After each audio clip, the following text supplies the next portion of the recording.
Can you hear me? I muted you. I'm sorry. Oh, I hi. apologize. Sorry, that was my bad.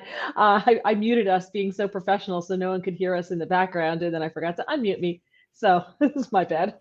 Ta-da! Now it's, hold on. Okay, there it was. I'm checking YouTube so that I can read the comments, and it was coming back in my ear. So I'm getting Someday we better need a. getting better with the technology. My IT team is again not going to be here tonight. My IT team has a Coast Guard Uh-oh. meeting, so Love it. but I'm getting good. I'm getting us back on the air. So I apologize for that. I'm Mary Walter. That is James Arabic. James has always been my work husband, and we used to refer to each other as work husband and work wife because we did spend a lot of time together. We did. We You know, did. We someday we're did. gonna have a special fan who's just gonna do like a dub in of all of our openings, just splice them all together. It's gonna be great. I can't wait. Where I start talking and there's no sound, or you start Yeah, or talking so and the yeah. camera falls over. We've had some great Great. ones. It's great. So we have a lot to get to tonight. I have a lot to get to. Ed says, please welcome the smart and lovely Mary. Fire me after our highest rating ever, you dopes, Walter. Well, that Love memory, that. we talked about it last week, popped Yeah. up. It was what, Friday the 13th last week was one year to the day that the station got its highest ratings in 35 years, and they decided like, yeah, we're not going to do this anymore. And it's like, oh, okay. Crazy, right? It's total radio Yeah, logic. it is total. You said it the best. Total and complete radio logic. Well, welcome, Ed. Hello, Carolyn from Oregon, weighing in over on Getter as well. The Getter comments do not translate over to the stream here. The YouTube comments do, so I will do my best to read the Getter comments as we go along here. Everything I talk about tonight, everything I get into, all the links will be in the description. After we get off the air, I will load that up. So if you want to read more, because some of these you should probably delve into a little bit more on your own. I don't want to get too into the weeds. Right. So if you would like to go into them and read more and find out more, please do. Also, please like the podcast, give us a thumbs up. We appreciate that. And please subscribe if you have not done so. We're getting there. Yes. We're slowly growing our little podcast. So, all right. We have midterms coming up. Democrats are going to get slaughtered, right? Now, It's again, there's a lot of time between now and November. So I think there's a lot of time for the Republicans to, trip just before they get to the door and everybody piles up behind them. yeah. So there's a lot of room for that. But so that something's going to happen. And I keep saying we're going to have our, midterm wave of COVID. That's going to be the next thing, is going to be the midterm wave of COVID. And apparently it is not going to be the midterm wave of COVID. It's going to be monkeypox. Monkeypox. Did you hear this? No, I Yes. did not hear that. I missed that one. Massachusetts health officials confirmed yesterday the first case of monkeypox, which is a rare but potentially serious virus. It causes similar symptoms to smallpox, including fever, headache, muscle aches, exhaustion, chills, and skin lesions. And James, I'm willing to bet that neither one of us have the smallpox vaccine because I don't have that mark on my arm. So I never No, got it. I I don't was like, think I did. I guess you're younger than I am. And I was like, I guess right at the tail end of that Yeah, whole thing. And 49. Yeah. I didn't get it. So, Mm-mm. so I don't know if the smallpox vaccine protects you against the monkeypox. I don't know. But I saw some pictures on online, and you get like these lesions and they're oozy and all over, like on the palms of everywhere on your body. It's disgusting. And where's this coming from, and when, and why, how? At least 7 cases of the virus have been reported in the UK this month. The individual who contracted the monkeypox in Massachusetts had recently traveled to Canada. So they're going to contact trace, who he was with in Canada. They say the case poses no risk to the public and the individual is hospitalized and in good condition. It's most common in Central and Western African countries because unless you own a pet monkey like Ross on Friends, Right. you're probably not going to get monkeypox, right? No, of course not. Cases have occurred outside of Africa, but they're always been linked to international travel. So you're not just going to get monkeypox in the United States if you haven't been to Africa. Right. I've never been to All Africa. right. The last American to have monkeypox was a Maryland resident who contracted the virus shortly after returning from Nigeria last November. Health officials in Texas also confirmed a case last July in a man who had recently traveled from Nigeria.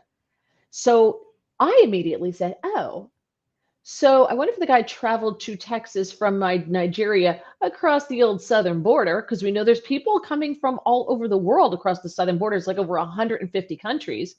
So it's not that far-fetched for a guy from Nigeria to travel here and infect everybody along the way with his monkeypox. So yippee, Joe Biden did that too. We can look forward to that. Let's see. Monkeypox is most easily spread through bites and scratches by African rodents and monkeys that harbor the virus, but it can also spread between people through contact with contaminated sores and other bodily fluids. So if you're jammed in the back of a tractor trailer or in somebody's trunk, odds are pretty good you're gonna spread it around to the other people and then bring it into the United States. So yay, congratulations, Joe Biden, if that is indeed how it traveled across the border. I spent lots of times in trunks, so I'm definitely due to get it. You know, you have you really? See, I have to ask these questions. Have you really? Not lots of times in trunks, but sometimes in trunks. All right. Survivor says, I'm getting some Gitter comments, but not some YouTube comments aren't working here. Yeah, I'm sorry. The YouTube comments I post up on the screen, so you'll see them. So far, it's just been Bill. I posted it up there. Here's Bill. Bill is, so you'll see that across your screen if you're watching on Gitter. All right. So yeah, so happy days are here again. Monkeypox. That's gonna. I'll get it. You think? You know my luck. I mean, right? This is true. Or you actually. I don't know. One of us. But this is what's going to happen. Something's going to happen before the midterms. You watch. The Democrats there's some kind of plague, famine. There's something up their sleeves for the midterms. It could just be monkeypox. Okay. Now, while none of us were paying attention, everybody's worried about baby formula and gas. In Washington State, they're reconfiguring the signs in the machine so that they can have $10 a gallon. So it's more than 3 digits. You can have 4 on the signs and on the pumps for $10 a gallon. So while everyone's paying attention to that, Joe Biden quietly sent troops out of the country. Africa. Yes, Somalia. Donald Trump pulled our troops out of Somalia, but Joe Biden, in a quest to overturn literally everything that Donald Trump did, very quietly sent troops back to Somalia. Now, if Donald Trump had done that, if he had deployed troops, it would have been front page news everywhere. Donald Trump putting our American soldiers' lives on the line for foreigners. It would have been outrage, outrage. Poor Mika would have been clutching her pearls and fainting. Wait. He was the bad man who did try to pull the troops out of Syria. Or Trump? Remember? Yeah. Oh, that's right. Yes. He was terrible for doing that. How dare he go against our Kurdish allies and take those troops out of Syria, though? Man, that was terrible. Exactly. Biden authorized a persistent U.S. military presence in Somalia with an estimated cap of 500 Americans. This is what? And I don't know if that's a good or a bad thing, because I've done zero research on why we have troops there currently. So maybe he's doing the right thing. Maybe he's doing the wrong thing. We should do a little deep dive on that. Well, I may be able to enlighten you. Hold on. The troops will help Somalia's government, because it's a fledgling government, fight the Al-Shabaab militant group, which is associated with Al-Qaeda. So we're basically there to protect their government. And how many we send?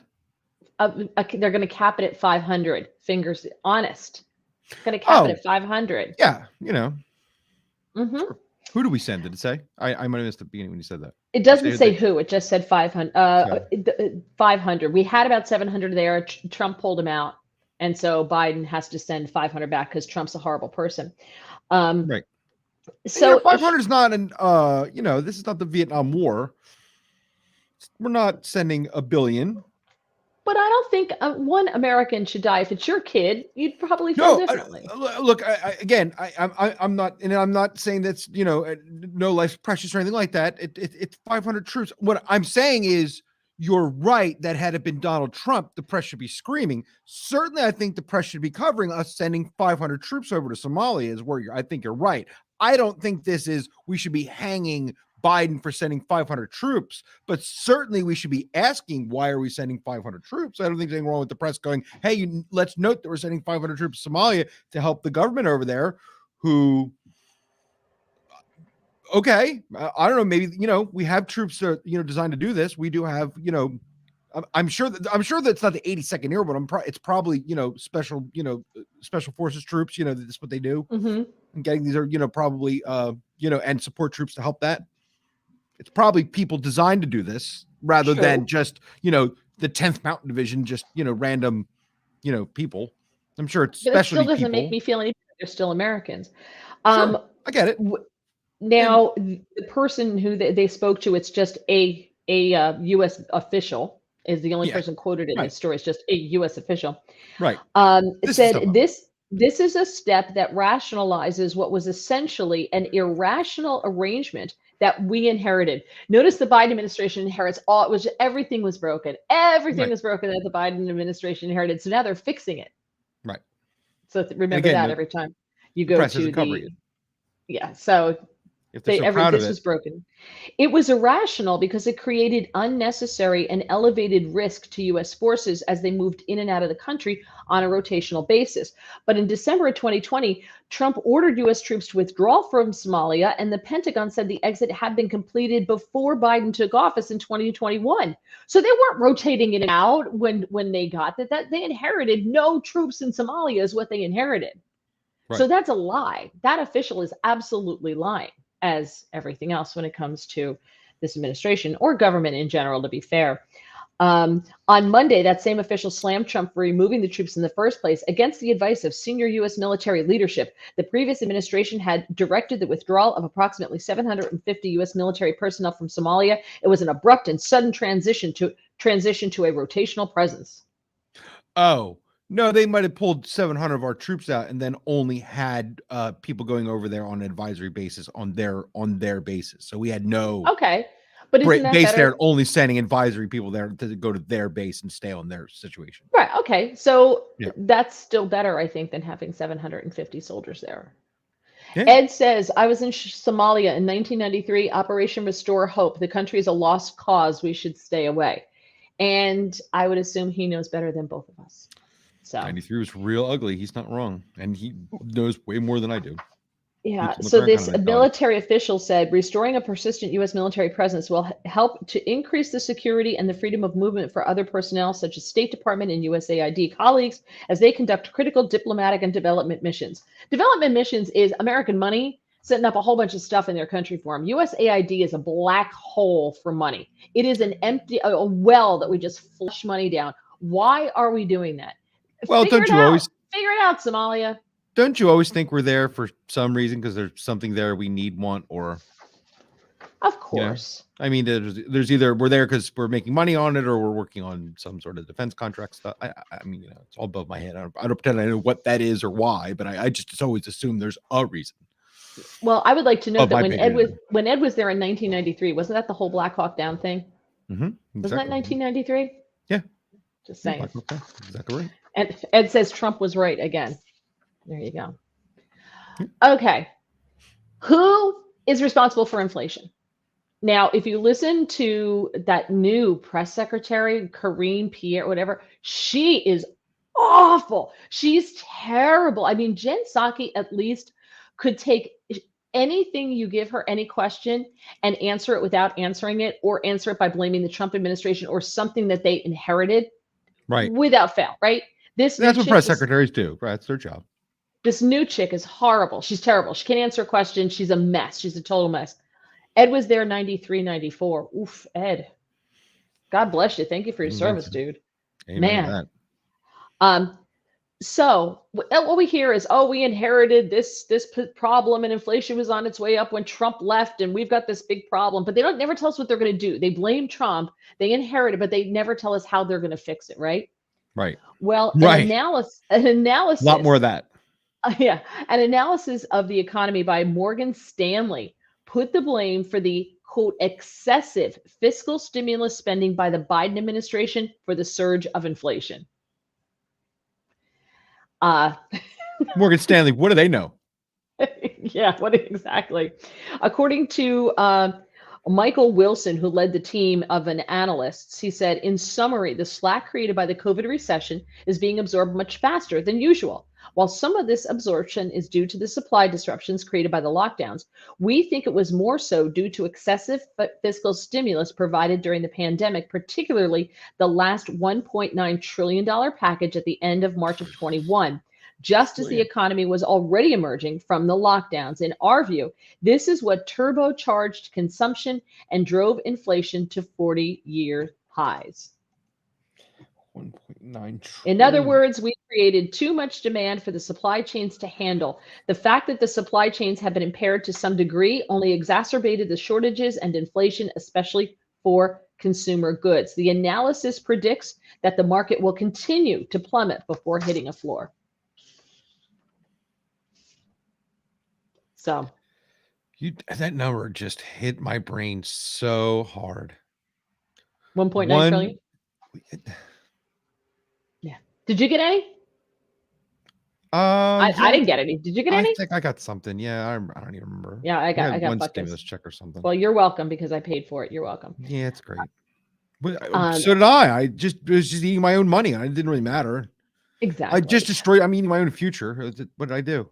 But now they're doing all these studies about, shockingly, people scammed the system. We know that the Boston bomber. Oh no! Do you mean did I grab a stimulus check? I thought you meant did I get one of those stimulus checks from the government? I got one of those. But I mean, I didn't grab stimulus money. I didn't ask for stimulus money from the government. Well, because you don't have a business. But I didn't get a stimulus check. I got zipped from the government. I didn't get a check. Yeah, no, I didn't get a business loan stimulus money. I didn't get that. Yeah. Well, because those people who scam the business loans are hilarious. I'm like, but it's not so even easy that. To do. Some people too.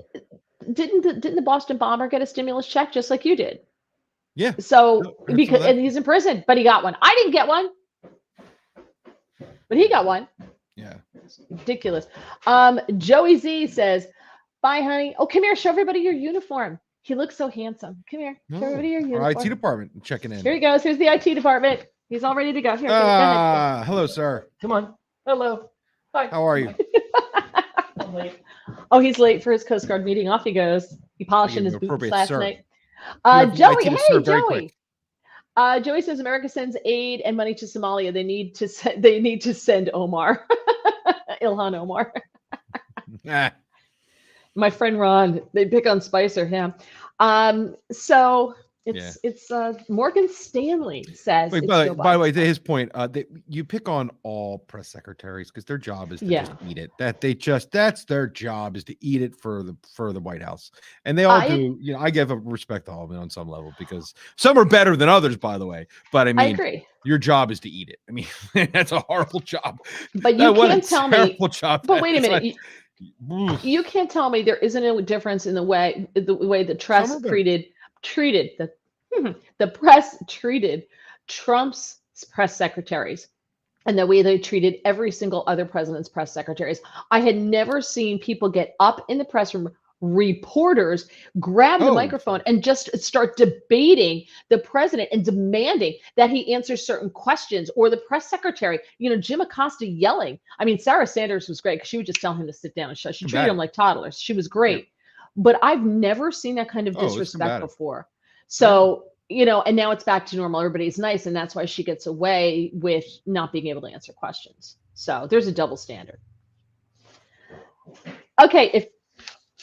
When it comes to gas, we're paying exorbitant prices, but trucks are paying a lot more for diesel. And so when it costs a lot more to ship your goods because the diesel costs more, guess who pays more for goods? We do. It's going to get worse, though. This show is full of such good news.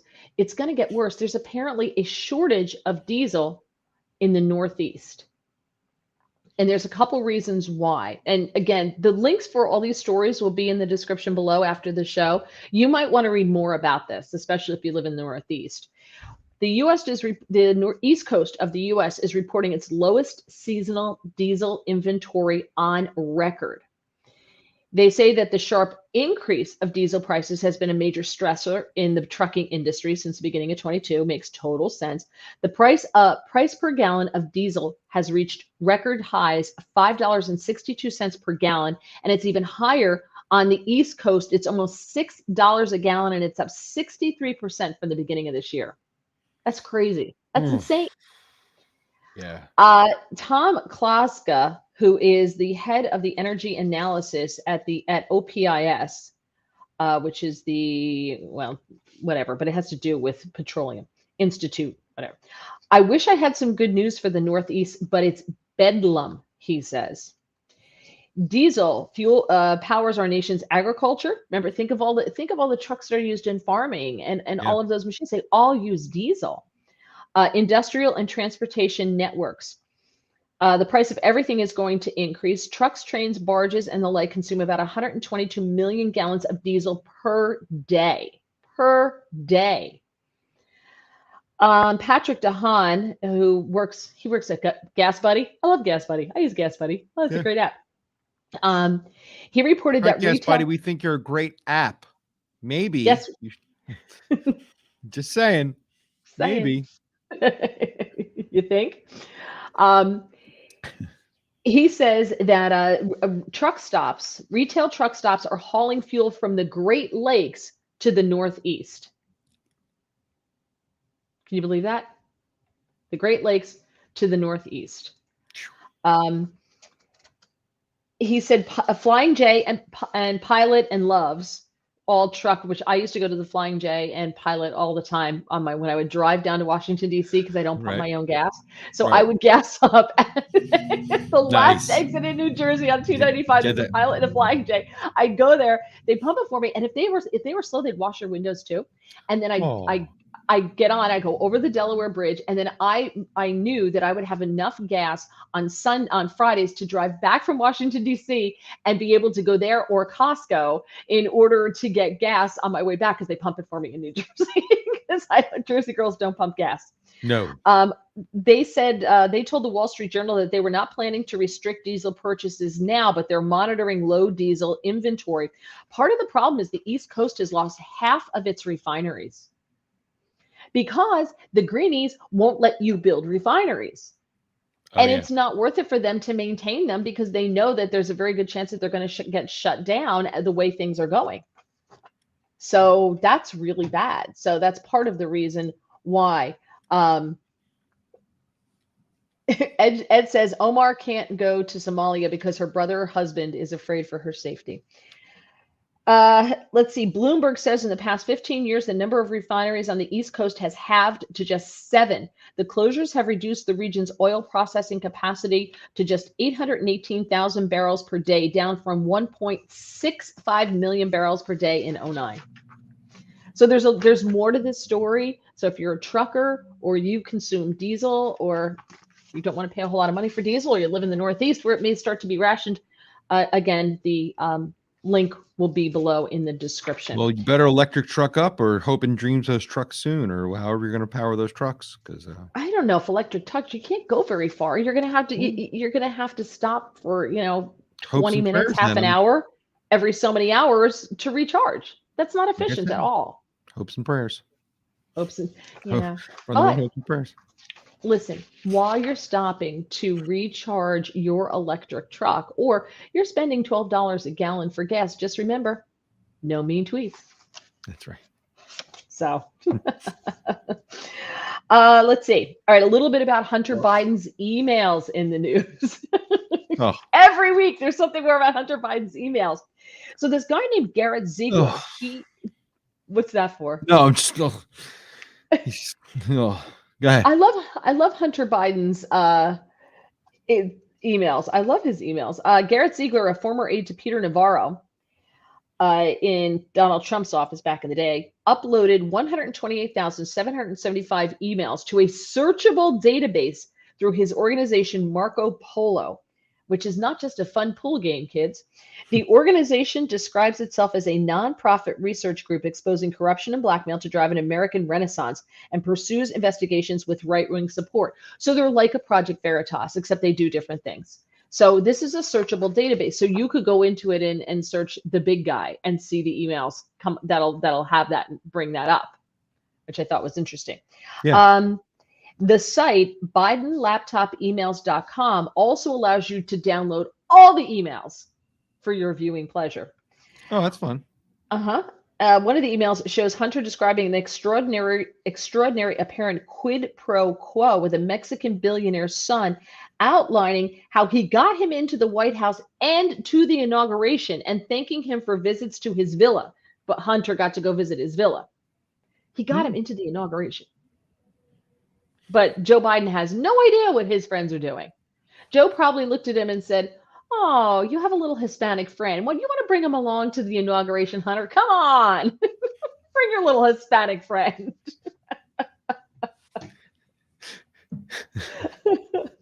Let's see. What else? The email spanned December 09 to March 2019. The database does not include other materials such as text messages, photos, or documents. Also, according to Business Insider, which I will not pay for, so I had to find it reprinted on Patriot Speaking. So the link below is to Patriot Speaking. If you would like to click through to Business Insider because you would like to pay for it, feel free. Good luck. I give you the poor man's version in the links. Emails suggesting that Biden had conversations with individuals associated with the new Libyan government, asking for a $2 million retainer. This is Hunter, plus success fees in exchange for getting Libyan assets unfrozen by the American government. Well, that's the success fee. Yes, then he gets the money if he gets the assets unfrozen. What kind of power did Hunter Biden have that he can promise a country, "I will get your assets unfrozen"? Well, the crackhead, Libyan. Yeah, well, Coke goes a long way. I mean, let's see. The emails were exchanged with Democratic donors Sam Jahouri and Sheikh Mohammed al-Rabbani in 2015. Both were working on behalf of the new Libyan government to free up $30 billion in state foreign assets. Jahouri wrote, "Per phone conversation, I met with number 2 son. He wants 2 per year retainer plus success fees. He wants to hire his own people. It can be close circle of people for confidentiality. His dad is deciding whether to run or not." The 2 per year referred to the 2 million that he requested. His dad was the vice president at the time. He goes on to say his positives are he is chairman of UN World Food Program, Hunter Biden. Son of number 2 who has Libya file, access to state treasury, business partner of Secretary of State John Kerry's son. And since he travels with dad, he is connected everywhere in Europe and Asia where MQ, Muammar Gaddafi, and LIA, Libya Investment Authority, had money frozen. He said he has access to highest levels in PRC China. He can help there. His negatives are that he is alcoholic, drug addict, kicked out of U.S. Army for cocaine, chasing low-class hookers, constantly needs money, liquidity problems, and many more headaches. I like some of his downsides. I'm not going to lie to you. He's fun at parties. Yeah, but he's the type of guy who doesn't keep his clothes on at parties. Right. Yeah, he gets creepy at 3 a.m. Exactly. And you can't get rid of him. He's not leaving. No, that's what I'm saying. He's not leaving. You could call an Uber and he will not get in that car, or the driver won't take him because he's in his underwear. I might have told it on Life of Mary Walter, the airline traffic, airline traffic controller story. The guy at our party who we found out was partying way too hard. And at 4:30 in the morning, we saw him take another e-pill. And at 5:30 in the morning, we found out he was an air traffic controller who had to be at work at 6. Yeah. He didn't go to work. He went to work. He crashed a plane and then got fired. After your party, he crashed a plane? After our paint, yeah, he went to work. You didn't tell that story? I never told that story. Oh yeah, I obviously won't tell his name. Oh, but yeah. We call him the air traffic controller. Yeah. He was a guy in our crew who we knew, like a friend of a friend kind of a thing, and he came to all of our parties when we lived in Philly. And I eventually moved near the airport. He worked at the Northeast Airport in Philadelphia, this little small airport. I've flown in and out of that airport. The Northeast Airport. Yeah, he was an air traffic controller there. Oh, dear God. He went to work on ecstasy. He took his last pill at 4:30 in the morning. I watched him take it. And I went, It's funny.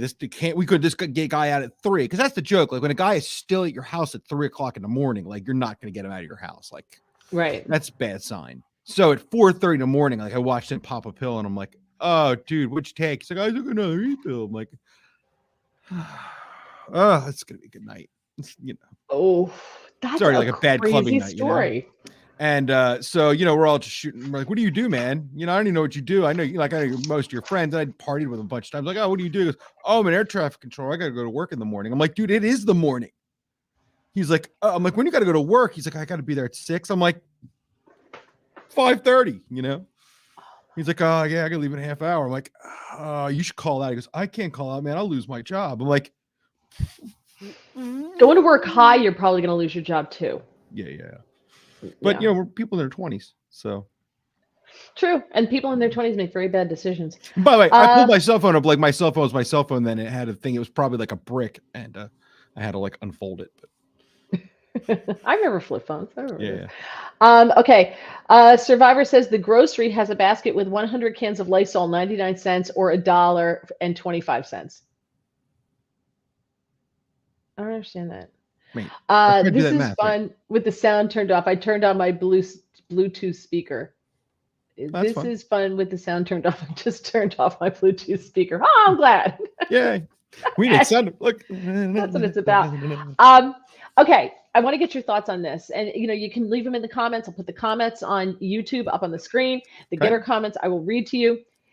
How do you feel about Elon Musk tweeting out that he left the Democrat Party? He said, I voted overwhelmingly for Democrats historically, overwhelmingly. Like, I'm not sure. I might never have voted for a Republican, just to be clear. Now this election, I will. This was in an interview. He said the issue here is that the Democrat Party is overly controlled by the unions and by the trial lawyers, particularly the action class lawyers. And generally, if you see something that is not in the interest of the people on the Democrat side, it's going to come because of unions, which is just another form of monopoly, and the trial lawyers. He did the Republicans too. He said their side's problems come from corporate evil and religious zealotry. But he said, I did not leave the Democrat Party. The Democrat Party left me. What do you think? I get it. You know me. Do you think it's BS? No.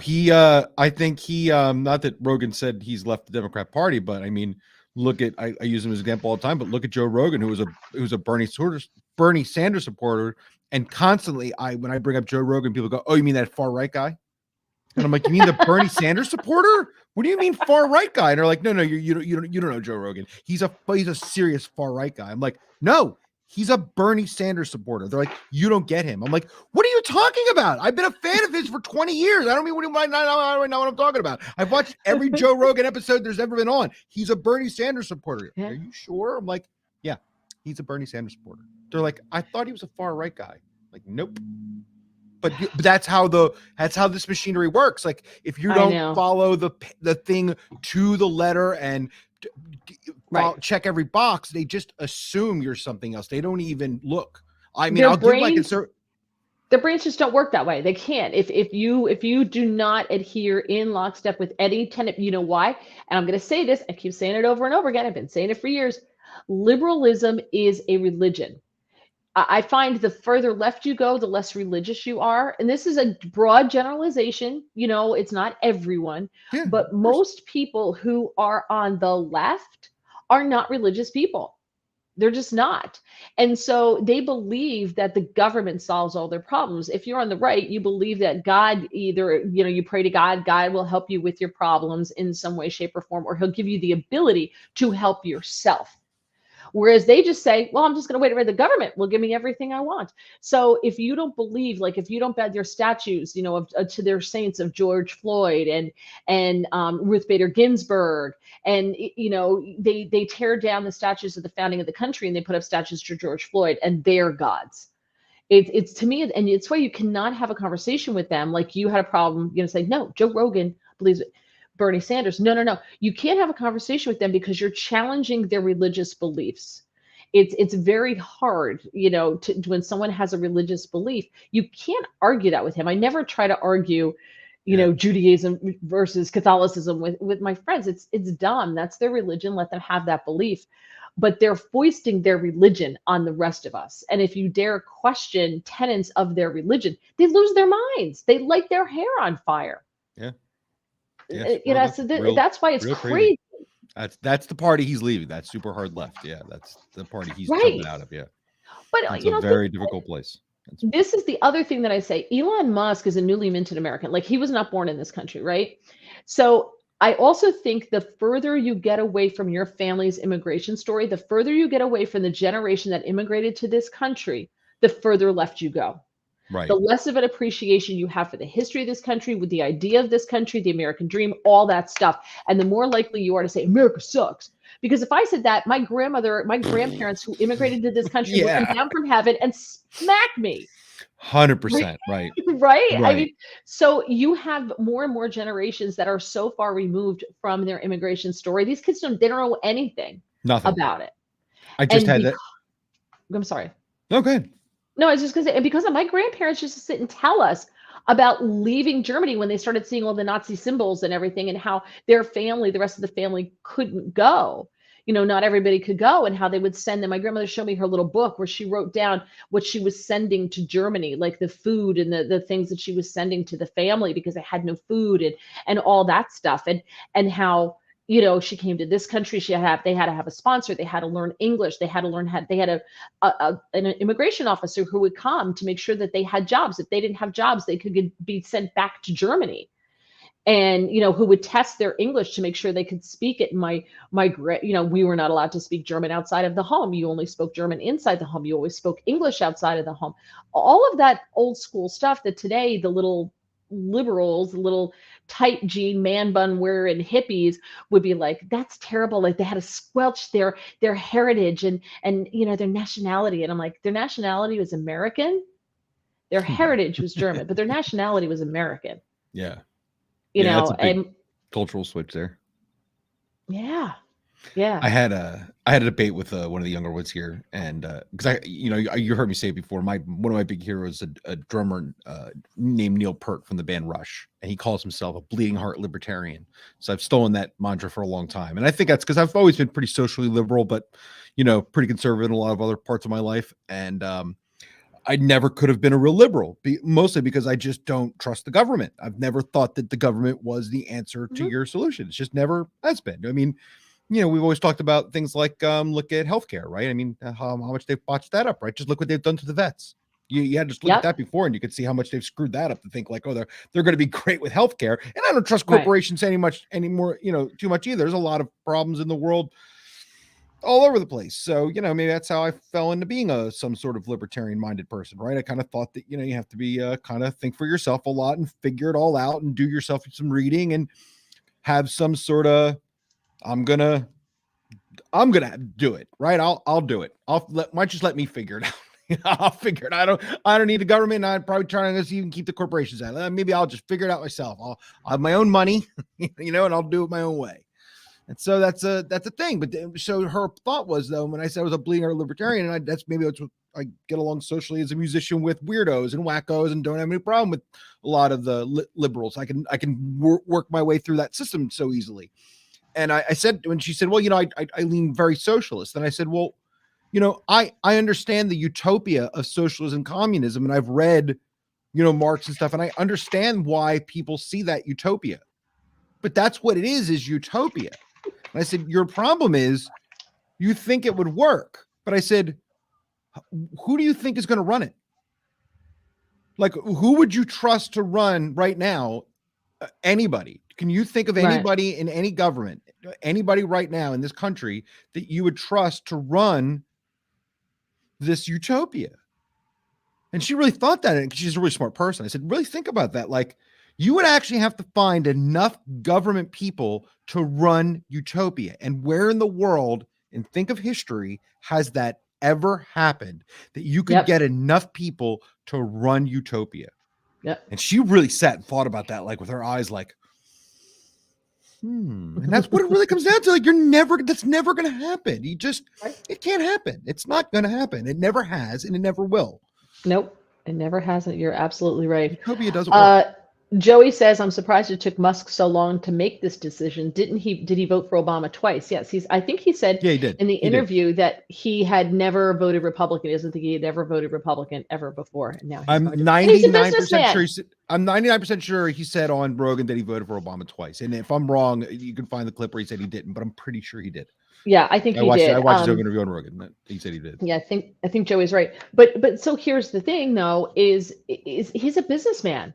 So look at you've got Jeff Bezos, slamming Biden now for inflation. Yeah, but he's a businessman. Not Bezos. I mean, Elon Musk is also a huge idealist, and even talking about his car company was way more about fixing the world than making tons of money. He's got lots of things in his life that make him billions of dollars. He's also does things that he thinks are going to change the world. Not everything that he does in his life is to make millions of dollars. Yeah, he's a very interesting person. You really need to watch interviews with him to understand how his brain works. But I also understand what I think is why he thinks he's not voting Democrat isn't just because he thinks, I think he thinks he might just be picking better politicians to fix the country, not necessarily a liberal Republican in the way we're thinking. I just think he might be thinking he's finding better politicians. Since we're running late, I'm going to skip over some stories, but in the comments in the description, I will put the links. And there is a story, hate trial that's going on right now that I guarantee you've never heard about. Okay. And there's a lot of reasons why you haven't heard about it. But I figure in light of what happened, that horrific shooting up in Buffalo and the media coverage, in stark contrast to the coverage of this hate crime. And the only reason I know about it is because, like I said, it's in trial right now because this happened, I think, in 2019. Never heard about it. Huh. So if that will be in the description at the bottom. Don't forget to like the video, please. Subscribe if you have not subscribed to the channel. Chris Wallace is going to get a new show on CNN. They're going to give him another shot, so that's exciting. But it's not going to be on the pay thing. No, it's going to be on CNN. They're getting rid of CNN Plus. Yeah, I got rid of it. Yeah, so he's getting this regular CNN show now. Yeah. Okay. U.S. Soccer is now has reached an equal pay agreement, which, okay, I get that the women were winning and the men weren't winning. I totally get that. The women had a better team. The women were winning more games and everything else, but they were getting paid less. Totally not fair, one would think. But I think about it this way, is that if you for instance, James, you know about clubs and bands and everything. Yeah. So when you go to play at a bar, right, they pay you a certain amount of money and then you get a take of the door or something along those lines, right? Yeah, there's a couple ways, but that's definitely one way to get it done. Yep. Okay. So you have one band that comes in and they pack the house. Everybody wants to see them, and the bar makes a lot of money, right? Because a lot of people want to come and see them. You have another band come in that's a great band, way better than the band that you had last week. This band's much better, but half the number of people come to see them. Yeah. Would you pay them the same? No. Exactly. People don't go to watch women's soccer. If women were bringing as much in at the door as the men bring in at the door, I get it. They may be better. They may have won more titles. But if people aren't going to see them, like I would never go see women's soccer because I think that Megan Rapinoe chick is obnoxious. I would never go to see them because of her. Sports is entertainment. I hate to break it to all of you, but the sports is a business and it's entertainment. And That's right. I know people who scream all the time, why are people paying sports people so much? Because you think the sports people are making a lot of money. That means the owners are making 50 times as much. And that's because all of you are paying it. Right.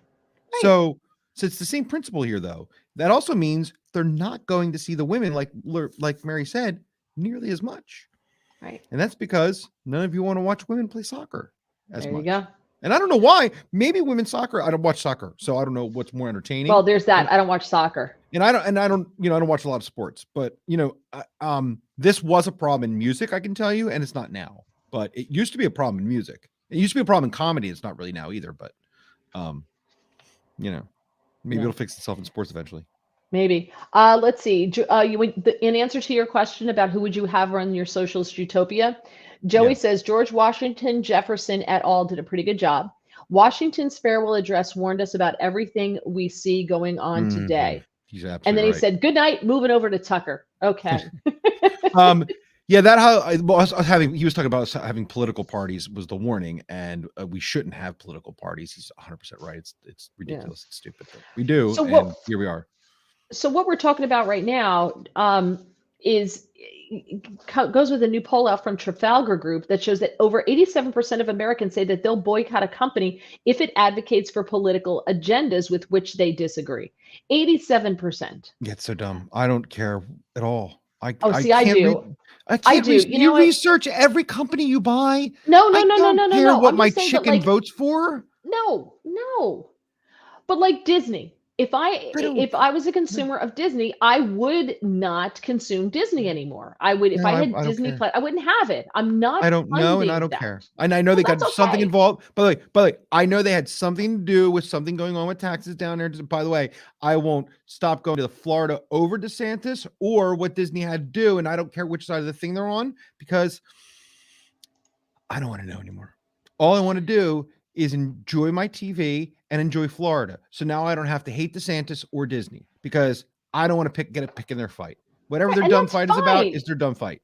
That's their dumb That's fight. I that don't live in Florida, and Disney, and that's Florida's problem. That's their problem. I don't even live in Florida. It's not my problem. But that's not what That's it's about. Florida's problem. It's about the schools and the Don't Say Yeah, Gay bill, and Disney called it the. that's Florida's problem. I I'm a libertarian. That's Florida's problem. I Good, live that's here. great, but you're in the minority, is my point, because I know. 87% of Americans disagree with you. I know. In But before you do, just real quick, I know we're short on time. This is why our country's dissolving. Because all of you care too much about other people's business, not your business. when Stay they're out of other ad, people's business. You're all doing too much on other people's business. Stay out of other people's business. Go back, mind your own business. That's me telling you that. Stay out of other I'm gonna people's mute. business. You'll be happier. I just muted your mic. Um, that's not what it was about. It was about the Don't Say Gay bill, and they were advocating. They were against that CRT, critical race theory, and the what I call it, the gay agenda being pushed in schools with the kids. That does affect the kids, and I think people have a right to say, "Oh no." You want to, put this into my kids. Well, my kids are no longer consuming your products. So I You know, think that's where remember it became everybody a was thing. mad about the NFL? Do you know how popular the NFL is now? Extremely. And 3 years ago, That's great. but everybody's back. They all were That's boycotting the great. And NFL, they'll and they're all probably back. all come back to Disney. And I'm sure I most parents know. will tell their little daughters, no, you can't have the princess dress. I get it. That's what I mean. But Ben and Jerry's, I haven't had Ben and Jerry's ice cream, and I can't tell you how long because I refuse to buy it. I I know refuse to buy it. When you're they went against amazing because Libby, you actually stick to your guns. You're one I of the few do. people, the humans that do. Most of these 87% don't, and they live very Well, unhappy lives every day. no, I You don't live stick an to your unhappy guns life. and are happy. I go to the store and I go Ben and Jerry's. I'm not because they're anti-Semites because they back the BSD movement. I will not or BDS, BSD, BDS. I will not support them. There's so But many you're other ice happy. creams from which to choose, and But I you're do. So happy I and still get my adjusted. ice cream, and I'm happy. But you're happy and adjusted is my point. Most people aren't this happy or adjusted, so they're so unhappy about things they're not going to pay that much attention to. They're so Oh, wrapped look up at in this. it. Patrick must be watching on Getter because he Oh, said comments work on my laptop. Oh, from oh, YouTube. Yeah, from YouTube oh, they from come up, YouTube. Yeah. Patrick. Thanks, Yeah, Patrick. from YouTube they come up. We know they come up on YouTube. We can't get them to come up from Getter. I have to keep scrolling down here. Survivor said it's out of sync, the YouTube channel with the Getter channel. I'm not sure which is ahead of the other. YouTube is about 20 seconds ahead of Getter. Getter doesn't pick up the stream. It have to start it on YouTube first, and then Getter picks it up a little bit behind. So it's just the way it works. Yeah. Very quickly, I'll save these last very quickly. I don't know, and I'll put this in the comments. You can read about it. But the House Intelligence Subcommittee on Tuesday held the first congressional hearing on UFOs in more than 50 years. Saw that. I knew you would love it. That's why I did I this loved story. I knew you would love it, right? Because they're out there. They now call them UAPs. They're not UFOs anymore, but I'm going to continue to call them UFOs. Yeah. I'm too old for the changing Me too. of the dialogue. So they're UFOs. They heard testimony from the Undersecretary of Defense for Intelligence and Security, the Deputy Director of Naval Intelligence. They're overseeing the Pentagon's new task force investigating what unidentified aerial phenomenon. Hello, Scott. Scott Patrick. Okay. Highlights. Let's see. Representative Andre Carson, who is the chair of the House Counterterrorism, Counterintelligence, and Counterproliferation Subcommittee, said the stigma around UFO reporting has gotten in the way of good intelligence reporting. That's true. I think that's true. That they don't, nobody wants to report them. Pilots have avoided reporting or laughed at when they did. Officials Military relegated and the civilian. issue. Yep, the officials relegated the issue to the back room or swept it under the rug. They were skeptical of national security. They've spent considerable efforts engaging directly with naval aviators to help destigmatize the act of reporting sites and encounters. The direct results of those efforts have been increased reporting, and the message is clear: if you see something, you need to report it. Last year, they found 144 unexplained encounters from 2004 to 2021. That's not a lot. It's 144 more than I think we should be looking. We should have. I don't think we want that, right? Still, that's a lot. Think about that though. That's a big number. And by the way, it's the second time in one episode. We can thank President Trump for allowing this access to finally admit that we've had this, allow this access to come out, when all other civilized countries were allowing the access to come out. Right. Twice in one episode, I've praised President They're Trump. visiting the United States because they hate Trump and they know he's evil and they want to destroy us because we elected him. So there's more about that if you go in the article, if you go down into the I want some praise here. That's twice in one episode, Mary. Come on. I want praise here. You want praise? I've praised President Trump twice in one episode. I want praise here. Come on. Twice. You said Trump. You praised Trump twice. I know. I feel like a happy little kid. All right. Off the beaten path here, because I have two stories and we're done. What do you think about his track record? He backed 76 candidates, 73 won. He's 73 and 3. What do you think? That's some pull. That's showing he's still got some pull there, huh? The social media thing though didn't do well, but clearly somehow his groundswell does well. Well, his social media, Truth Social, is now available on desktop, which is great for those of us who have Android. So it's much easier than trying to type on the little iPad in this little square that I get this little thing, because it only comes up in like a little square. But that was pain in the butt. Right. But so now it's on on desktop. Better. But my point is though, so that seems one thing weird, but groundswell on that level, fantastic for him. So yeah. I think it's because Trump is, people don't like the Republican establishment either. And Trump is the opposite of all of that. And that's why Mitch McConnell hated him. That's why Paul Ryan hated him. That's why so many Republicans did everything they possibly could to get rid of him. And he's like, to you. John Mulaney had the thing like a horse in a hospital, right? Like he is that tonic to all of the establishment in that sense. It just boom. Nobody likes that. Don't see that. God, no. Nobody wants this now. They don't like that at all. Survivor says it's my Android here that comments are not available to make on YouTube. They were last week. I can't help you. I barely get this show on the air. All right. And I did in the beginning with no voice. So I can't figure out what's wrong with your Android. Sorry. I don't know what to tell you. All right, last story, and then we're out of here. I know we've already run over an hour, and I apologize for that. You got 30 seconds. Stop doing. I'm sorry? You got 30 seconds, according to my clock. Now 24 seconds. No, minutes and 30 seconds. That's not what mine says, but okay. It's 8:08, 37, 38, 39. We got different clocks. That's that's fascinating. Go ahead. So the latest thing on universities now, the latest thing you have to, the latest speech that they're trying to control, it's no longer race. It's now that we now have health justice on campuses. You ready? Health justice. I don't want to know. It's the new woke agenda item in universities across the country where they're trying to eliminate fatphobia and the cultural stigmatization of obesity. You're not even allowed to say the word obese. Or diet. You can't say obese or obesity or diet or any of those words. I did hear that actually. Yeah. Because we're afraid of fat people. Yeah. No, I'm afraid of fat. I work very hard to keep the fat off my body. And let me tell you, sitting in bed for 6 weeks did this body zero favors. Okay. By the way, going to the doctor tomorrow, hopefully getting this dopey brace off my leg. Can you see it? I There it do. is. Look at that. Hopefully getting that off my legs Congratulations. tomorrow, which will be great. And then I can maybe start to work out again. But let's face it, being obese is unhealthy, period, end of story. There's no such thing as healthy obesity. You may not have problems now, but you're going to have problems down the road. Obesity will kill you. You can't have healthy obesity. This is stupid. This is like saying, well, we can't say cancer's bad. Yeah, it was a problem too, because it was one of the comorbidities for COVID. I work in the media. I speak English. I am supposed to get things out clearly. It's my job. This is amazing. During COVID-19, it was one of the comorbidities for that too, was being obese. And amazing that they weren't talking about that. Like, this is a real live health issue. You could die, but they're not saying that. And I'm fascinated. Why would you not say it's like the vitamin D deficiency, these kind of things? I'm going, you know why? Which racial group has the highest percentage of obesity in it? Oh no, don't make me say it. No. The African American community has the highest rate of obesity out of all the racials.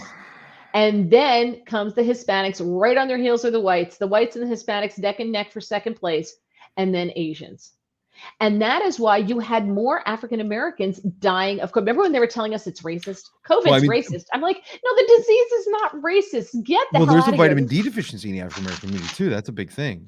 Right. Because there's and vitamin D too. Yeah. But obesity was the big one, because when you're obese, you're also more likely to have diabetes, which if you were diabetic was a higher comorbidity too, right, comorbidity too, right? So and high blood pressure was a comorbidity. So all of those things travel together, all on the back of obesity. Obesity breaks into the party and brings diabetes and high blood pressure with it.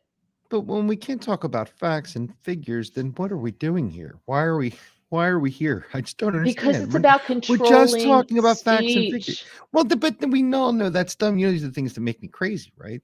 Then you have to mute my mic. That's exactly what it is. They talk about James. The University of Illinois Chicago School of Public Health defines weight stigma as the discrimination or stereotyping based on a person's weight, which it claims is reported at rates comparable to racism and is one of the latest types of discrimination still condoned and carried out by public health and medical experts. The incidence of weight stigma has increased 66% with the rise of public health campaigns to end the obesity epidemic. What they're talking about is bullying. Now, is there a stigma? 100%. I guarantee you, when someone walks into the office of an HR person who's hiring for a job, and that person's dragging their oxygen with them, the HR person's looking at this person going, you're going to be out a lot. And boy, are you going to suck up the benefits. We're going to be paying out the wazoo for you. You are going to be out sick a lot. You're going to have a lot of needs. This is a problem that just sat in the seat in front of me. Absolutely, that happens. 100%. When people look at, and listen, I was borderline obese at one point in time, okay?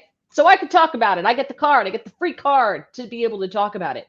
People do treat you differently when you're obese. I know that people look at you and think you're out of control. When I would go to the grocery store, I wouldn't let anybody see me buy ice cream or anything like that, because they would look at me and judge me. 100%. 100%. But whether we like it or not, medicine is socialized in this country, and I'm paying for your fat butt if you wind up in the hospital a lot because because of insurance, the pools, etc. So yeah, you are a risk. Nobody wants to see you. I hated when I would be on the train into New York on New Jersey Transit. I would try to fluff up because everybody's like, oh, I'm going to go sit next to the skinny chick, right? So then it's like inevitably some big obese person would come and sit next to me. And they're like, oh, like this up against the wall, because they would come and sit next to me. It's unhealthy. Period. End of story. Yes, people judge you. That is life. You judge people. Everybody judges by looking. It's human nature. Animals judge each other when they come across an animal they've never met before. Humans are animals. It's human nature. So if you don't like being judged, you're in control of it. Change it. You have control. Change it. And if you don't have control, speak to a professional who can help you control it. There you go. I find this conversation very offensive. We have to talk to HR about this conversation. Yes, HR just left. It's also the tech guy. That was the tech guy. That's a problem. Yes, Patrick, we know there's a delay on Getter. We got it. We got it. Can't help it. It was out of our purview. It is. You have to turn up your speed setting, go into manual, hit speed cycle. Wait, this is going to make you laugh.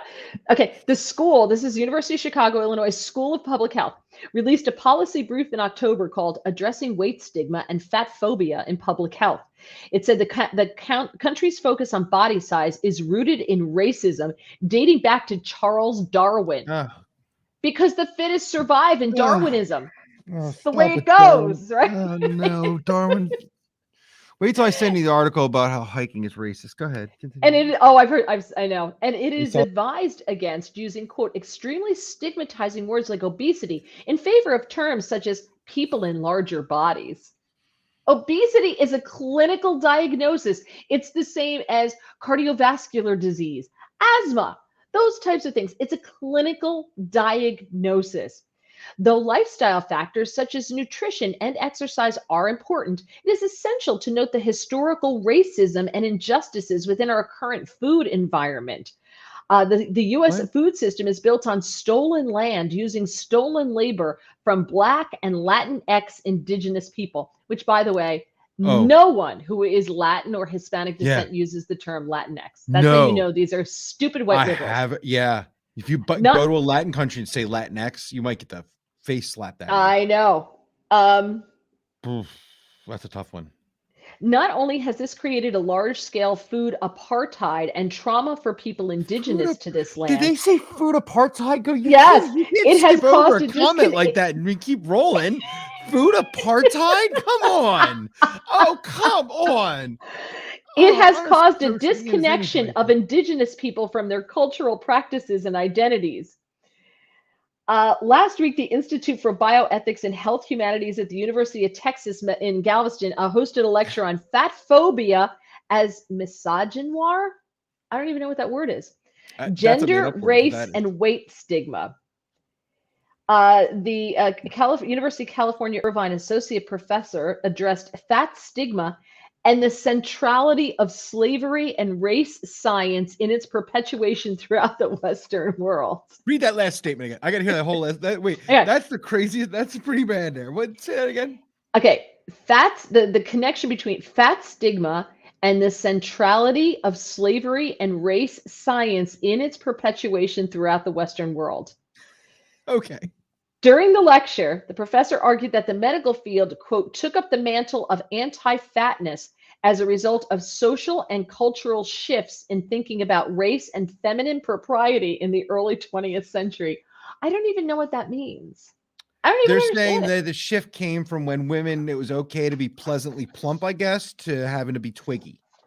I think is how he's trying to interpret that. Yeah, okay, listen. That's also somehow connected to race. Well, listen, in the African-American community, these large obese women will say, I'm curvy. I love my curves. I'm like, and I love curvy women. So, but that's not, I'm missing the.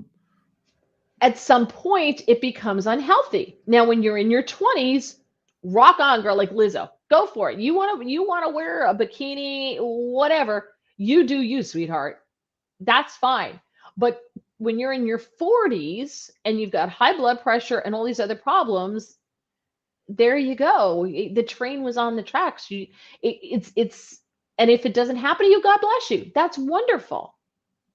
But the vast majority of people who are obese are going to have a boatload of problems that come along with that. It's also easier to be obese than it is to actually work it off. I know. Yeah. Look, you're looking at a tubby fella right here. I mean, I'm down. I think I finally hit the 190, about 190 from to where I was my mid two. And you're shorter than I am, aren't you? I'm 5'8", 5'7". You're not 5'8". At most, you're 5'7". Yeah, maybe 5'7". Yeah. Yeah. So 5'8" in heels. There's pictures. I know there are. But so we're about the same height. Yeah. You know, so there's I think we did this once. You might be an inch on me. I might be 5'7". Yeah. So but whatever. Still, yeah. But still. My ideal weight's like 170. I'm supposed to be like 170 something. But you have a lot of health problems. Yeah. And right? And losing weight, right? Because I'm a classic example of exactly what you're talking about. I had to learn a lesson. Yeah, I have to get my weight down. Yeah, there's no way around it. My so body when we're on this, Amherst College in Massachusetts hosted an event titled Unpacking Fatphobia, Learning to Love Your Body, which promised games, snacks, and a raffle for participants. They know how to get the people there. Snacks. They do. Look, Eat up, we're going to tell you you look great. look. I think you have to be happy in your own skin, and I think there's nothing wrong with accepting who you are, and you're a work in progress, and you got to do what you got to do. And I don't think you have to, have some unhealthy, unacceptance of who you are. But at the same time, when you're a tubby monkey, you're a tubby monkey. You are what you are, and you have to accept that, it's going to come back to haunt you, and you should be trying to always be the better you, right? I mean, nobody wants to live with joint problems and all the things we talked about, and diabetes and health issues. Nobody wants that, right? I mean, try to be the better you. Always be the better you, and live with who you are, and everything that's good about you is the inner confidence that you have, and being the best you can be, right? That's all these things. So they're all good.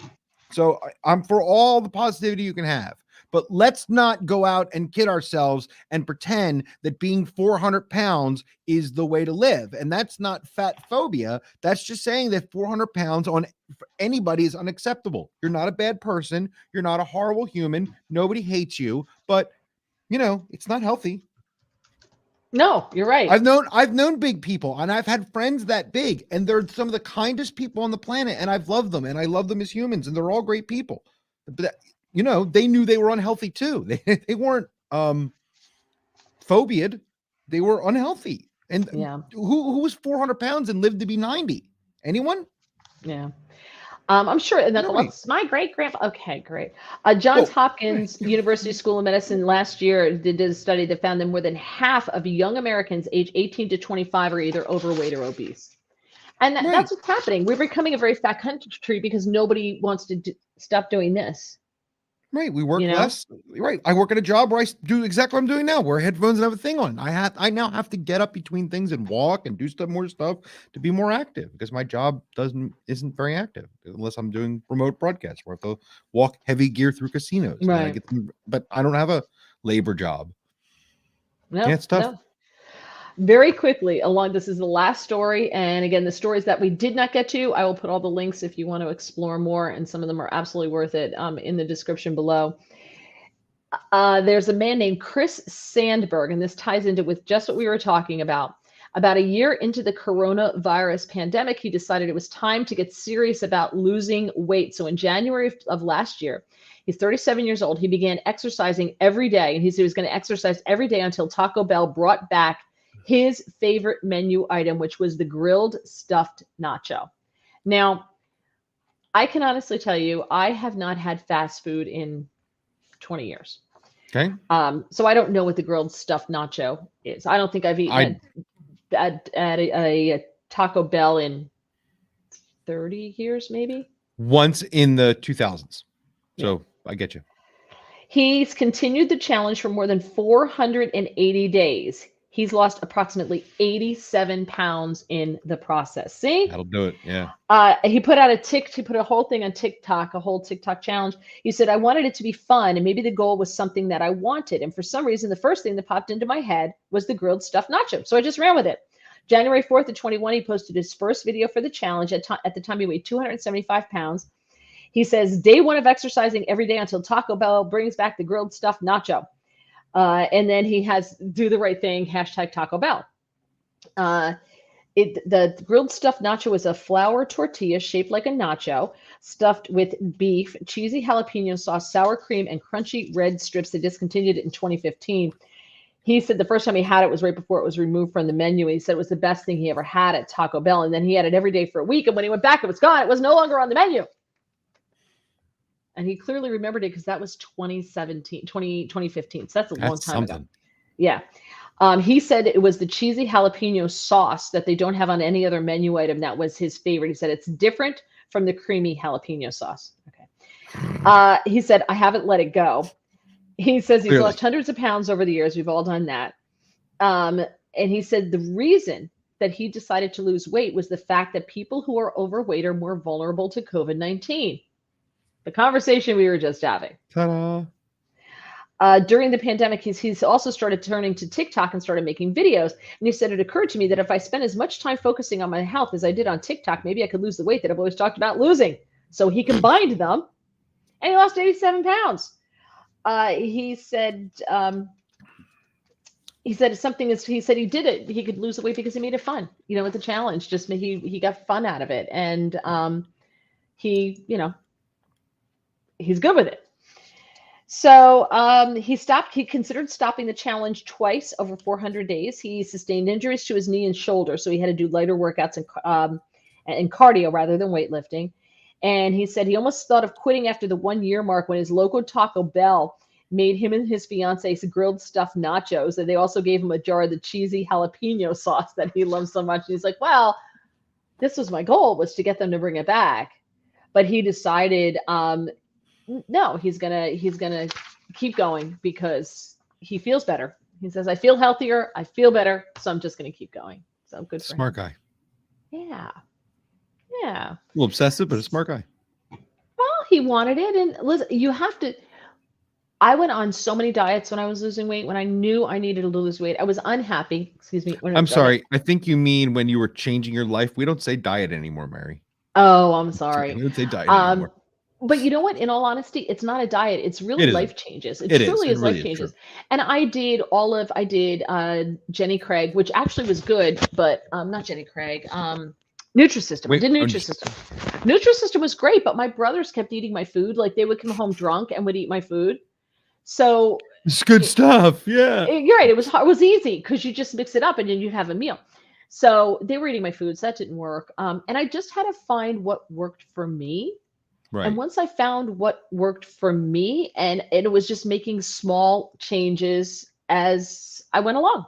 Mm-hmm. And once I started making those small changes, that's what worked for me. And I find that if I do something consistently for a couple of weeks, it's super easy to just keep doing. Your willpower is legendary. I do have legendary willpower. I brag about it all the time. Shut up. I do. I tell the story. Also, I use it with interns about dead air and about how you have to all the time. How dead air is. How mean I was to you one time on air. How dead air. You know the story. No. You told me that. Oh, so okay. Well, we may able to tell the story. I have to tell the story now. When we were on Life of Mary Walter, you used to be on a machine called an ISDN line, and so we weren't on that. We didn't have visuals, so we would talk over Messenger, so we couldn't see each other. Right. So she told me the story because Zoom and all that stuff didn't exist. Right? And right. You know, Skype might have existed, but that's not how we did our show. We just did talk. You know, would talk, and we would talk on Messenger, and we were on air, and we would be live. And so we would listen. You know, we had good ears, so it was good enough for us old people. It was good enough back in the day to just listen to each other talk. That's how we were good enough. So you told me that you and Doug would split a donut. Yes, we still do. I know, and you guys watched you guys split the muffins on camera the other day.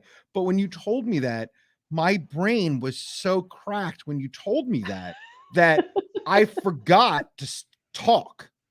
So I was in my own brain thinking, is she serious? Because I don't think we had been on that long together. I'm like, no human beings. This is all my inner monologue. No two human beings can split a donut, right? There's no possible way. But like a bunch of time had gone past and I hadn't answered, and I was in my own head and you were waiting for me. And I should preface that our station had problems at times, and there were times where we were dealing like 5-second delays at times and like weird quirks. And so we would have to kind of sometimes like wait for answers so we wouldn't talk over each other. So you were just kind of being polite, but then like too much time had gone by and it got weird. And then like you were are you there, James? Like I remember it was like real distinct, like as I just went way too long and like, I'm sorry. I was just thinking about the fact that you had said that you and Doug had split a donut. Like, you thought that long about that? And I'm like, yeah, I really did. But it was just so funny to me in my head. It was just so silly that we took that long of dead air, like actual dead air, because it was just so weird how our systems, everything were. But there was actual dead air over me thinking about you and Doug. I think I still have that. We might have made a promo about it. We might have. Yeah. And I might have it. But yeah, Well, I we thought split. about it. That's how. But you guys have that willpower, and I never had that willpower to be able to eat like a half a donut and have that portion control. That's so. It's really. Well, that's amazing. the key for me. It's portion control. Like we do Yeah. not eat off of full-size dinner plates to this day. Like, and that was my trick that I taught him. I Yeah. used to You eat taught me off that when too. I I was, do that. I do that trick. I use that see, trick still. Yeah. I would eat off the saucer. You know, the Yep. coffee saucer that goes under Yep. your coffee cup or your teacup. I would eat off of that. Yeah. And if I filled that up, like that was my plate, and I don't go back for more. And it was in my brain. I had to learn that, you know what? If I have half a donut today, if I really, really, really, really, really want a donut, I can get another one tomorrow because they're still going to make them. Mm-hmm. It's not like this is the only donut in the whole world. They will still make donuts. So that was what I had to learn. Mm-hmm. So, but anyway, but Sure. it worked. Yeah. But I've got to get back on that pony because I haven't been working out since March 3rd. So, although I will tell you, hobbling around on crutches for 6 weeks, A lot of work. it's really, it was more than 6 weeks. Yeah, it's It's hard really work. hard. Yeah, It's a lot of work. exercise. It is. Yeah, you It got some is. exercise in. Yeah, you definitely did. Yeah, some, but not got some. enough. Not enough. So Yeah, it's not hopefully the same. tomorrow. It's only Hopefully some tomorrow. muscles Right. and I've some got you've my, never used. this Right. this baby. I got guns. That's I don't know if right. you can see my guns. Oh yeah, look at that. Yeah, there it is. This one too. But this part you don't really. Well, yeah, kind of. You do. Yeah. You kind of do. I got Yeah, that. I'm sure you work a few too you haven't before. You feel those weird ones. You're like, where are these muscles coming from? I know. Yeah. If you don't do it very long. So, all right. Don't forget to please like the video. We appreciate that. Like the podcast. Please hit the subscribe button if you have not done so. We're slowly building it up, trying to do that. If you have any suggestions for us, please leave a message. Put it in there. Put it in the comments. We'd love to hear your suggestions about what you like and what you don't like, because we're just doing our thing. So we're more than happy to take criticism. We're fine. We've got thick skin. We're from Jersey. We can We're handle sure we're it. offensive. We're from Jersey. Yeah, exactly. And if we don't like it, we both know a guy. And as I Right. said, the links will be in the description if you want to go back and read any of the stories, because I did skip some of them. So thank you so much. We will see you next Thursday. I will be on the Wendy Bell Show on Newsmax. Oh, tomorrow night I will be on Sean Spicer's show on Newsmax TV between 6:30 and 7 with Sebastian Gorka. We're going to be doing a couple of segments. So it'll be a couple of different topics. So I will be on with Seb tomorrow night, 6:30 to 7 Eastern time, PM Eastern. And then Saturday, I will be on the Wendy Bell Show on Newsmax at 4:30, starting at 4:30. It's a half-hour show again. I'm on with Ellis Hennikin and, I can't remember the other guy's name. Oh, it's going to drive me crazy. Anyway, but I'm on with Ellis and Wendy's. And then Monday, of course, I will not be on the Chris Salcedo show this Monday because I have something else to do. So I will not be on this Monday. So tomorrow, Sean Spicer, Saturday, Wendy Bell on Newsmax TV. And then next Thursday, we will be back here at 7:15 p.m. Eastern time. Until then, have a fantastic evening, a fantastic week. And thank you so much for joining us.